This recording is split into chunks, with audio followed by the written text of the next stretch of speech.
दोस्तों स्वागत करता हूं आपका अपने इस YouTube चैनल पर। आज एक वीडियो आपको दिखाऊंगा अमित शाह का, जिसमें वो असदुद्दीन ओवैसी पर इल्जाम लगाते हुए नजर आ रहे हैं। असदुद्दीन ओवैसी पर क्या इल्जाम उन्होंने लगाए, उनको सुनकर आपको और देश के हर नागरिक को हंसी आ जाएगी।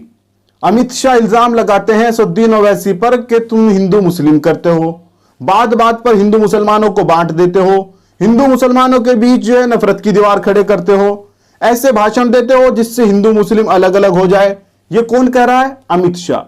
अरे भैया, जब से भाजपा की सरकार देश के अंदर आई है, कितना हिंदू मुस्लिम बढ़ गया है। बात बात पर हिंदू मुस्लिम, जगह जगह पर हिंदू मुस्लिम, राम के नाम पर मुसलमानों को मारना। और अब एक दिल्ली में नया वाकया हुआ है कि एक रिंकू शर्मा को इसलिए मार दिया गया कि वो राम भक्त था, जबकि ऐसा गोदी मीडिया कह रहा है। और जो दिल्ली पुलिस है उसने कहा है कि उसको राम भक्त होने की वजह से नहीं मारा, उसको तो आपस की कोई रंजिश थी, बर्थडे पार्टी में उसकी हत्या की गई है। लेकिन हम कहते हैं कि जिसने भी हत्या की है उसको ऐसी सजा दो जैसे आपने अखलाक के कातिल को दी थी, नजीब के कातिल को आपने जैसी सजा दी होगी ऐसी सजा रिंकू शर्मा के कातिल को भी दे दीजिए। लेकिन हम बात कर रहे थे पार्लियामेंट की स्पीच की, कश्मीर का मुद्दा चल रहा था। असदुद्दीन ओवैसी ने खड़े होकर जोरदार अपनी स्पीच दी, हाथ हिलाकर। तमाम जितने भी भाजपाई थे, कांग्रेसी थे, सब देखते रह गए जो असदुद्दीन ओवैसी ने कश्मीर के मुद्दे पर सवाल दागने शुरू किए। अमित शाह वहीं बैठे हुए थे, वो तो बौखला गए कि ऐसे पढ़े लिखे सवाल मेरे सामने आ रहे, इनका जवाब देना मुश्किल हो गया।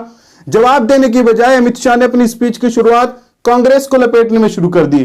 कांग्रेस के बारे में उन्होंने कहा कि मैं अपने 7 साल का हिसाब दूं, इससे पहले तुम 70 साल का हिसाब दो। असदुद्दीन ओवैसी के सवालों का जवाब देते उससे पहले असदुद्दीन ओवैसी पर इल्जाम लगाना शुरू कर दिया कि तुम हिंदू मुस्लिम करते हो। ऐसे ऐसे इल्जाम जिनको सुनकर हंसी आती है। जो अमित शाह की छवि रही है कि वो हिंदू मुस्लिम करते हैं, उनकी पार्टी एक एजेंडे पर चलती है, हिंदुत्व के एजेंडे पर चलती है, ऐसे इल्जाम अमित शाह खड़े होकर लगा रहे हैं। आइए आपको वीडियो दिखाता हूं, और वीडियो को ज्यादा से ज्यादा शेयर करें, और जो रिंकू शर्मा के कातिल हैं उनको भी जल्द से जल्द सजा मिले, ऐसी हम दिल्ली पुलिस से रिक्वेस्ट करते हैं। और वैसी ही सजा जैसे अखलाक के कातिलों को मिली, नजीब के कातिलों को मिली, और जितनी लिंचिंग मुल्क में हुई है, जैसे उनके कातिलों को आपने सजा दी होगी, ऐसी ही सजा आप रिंकू शर्मा के कातिलों को जरूर दें। आइए वीडियो आपको दिखाता हूं, सुने और ज्यादा से ज्यादा शेयर जरूर करें।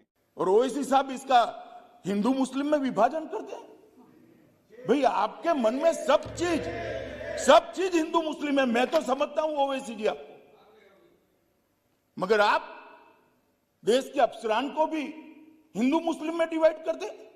क्या कंसेप्ट है आपका? एक हिंदू अफसर मुस्लिम जनता की सेवा नहीं कर सकता, एक मुस्लिम अफसर हिंदू जनता की सेवा नहीं कर सकता। किस प्रकार के देश में हम आगे बढ़ने जा रहे हैं? अफसरों की संख्या हिंदू मुस्लिम में बांटेंगे और अपने आप को सेक्युलर कहते हैं। क्या सेक्युलरिज्म? हिंदू मुस्लिम में अफसरों की संख्या बांटेंगे। इस तरह से तो मान्यवर कश्मीर के अंदर शांति नहीं होगी, ज्यादा चिंता होगी, ज्यादा उचाट हो, संशय बढ़ेंगे। मेरा सभी से निवेदन है कि इस तरह से नहीं करना चाहिए। अभी उन्होंने एक और निवेदन कर दिया मान्यवर कि 2G से 4G विदेशियों के दबाव में किया है। ओवैसी साहब को मालूम नहीं है जिसका वो समर्थन करते थे वो यूपीए की सरकार चली गई है। ये नरेंद्र मोदी की भारतीय जनता पार्टी की सरकार है। इस देश के फैसले ये देश करता है, इस देश के फैसले इस देश की संसद करती है। कोई हम पर दबाव नहीं कर सकता। और हमने उसको इसलिए रिस्ट्रिक्ट किया था मान्यवर कि कुछ समझने के लिए समय चाहिए था, अफवाहें न फैलाई जाए इसके लिए एक समय चाहिए था। और आप हमें पूछ रहे हो भाई अधीर रंजन जी 2G और 4G, आपने तो मोबाइल ही बंद कर दिए थे और 20 साल तक बंद कर दिए थे। वाजपेयी जी की सरकार ने आकर 2G 4G छोड़ो, मोबाइल सर्विस ही बंद कर दी थी। कहां गए थे उस वक्त सारे अधिकार? सर, एक ऐसी रियासत जहां पर मुसलमान तनासुब में ज्यादा हैं, मगर पहले से अफसरशाही में उनका तनासुब बहुत कम था।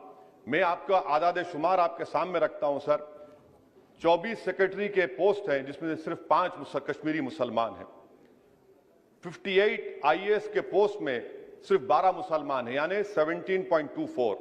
2011 की मरदमशुमारी के मुताबिक सर जम्मू कश्मीर में 68.31 मुसलमानों की आबादी है और 28% हमारे हिंदू भाइयों की आबादी है। मगर अगर आप देखेंगे टायर 2 में सर, दूसरे दर्जे के 523 इंतजामी अफसरान, जिसे कश्मीरी एडमिनिस्ट्रेटिव ऑफिसर सर्विस कहते हैं, 220 यानी 523 में से 220 यानी 42.6 कश्मीरी मुसलमान हैं। आईपीएस में आ जाइए सर, 66 पोस्ट हैं जिसमें से सिर्फ 7 मुसलमान हैं। दूसरे दर्जे के अफसरान में 248 में 108 यानी 43.54% मुसलमान हैं। अब आप मुझे बताइए कि आप क्या करने जा रहे हैं। इसीलिए सर मैं होम मिनिस्टर से जो सवालात किया हूं, मैं आपसे पूछना चाहता हूं, और ये 2G से 4G करके आपने एहसान नहीं किया, अमेरिका के दबाव में आपने किया। ब्रैड शेरमन से भारत के सफीर ने मिला, अमेरिका ने स्टेटमेंट दिया और आपने 2 दिन में 4G को बहाल कर दिया। आप इस मसले को इंटरनेशनलाइज कर रहे हैं, ये गलत है और इससे कश्मीरी अवाम का डिसएम्पावरमेंट होगा, एलिनेशन बढ़ेगा। मान्यवर, ये हमें 4G और 2G का कह रहे हैं।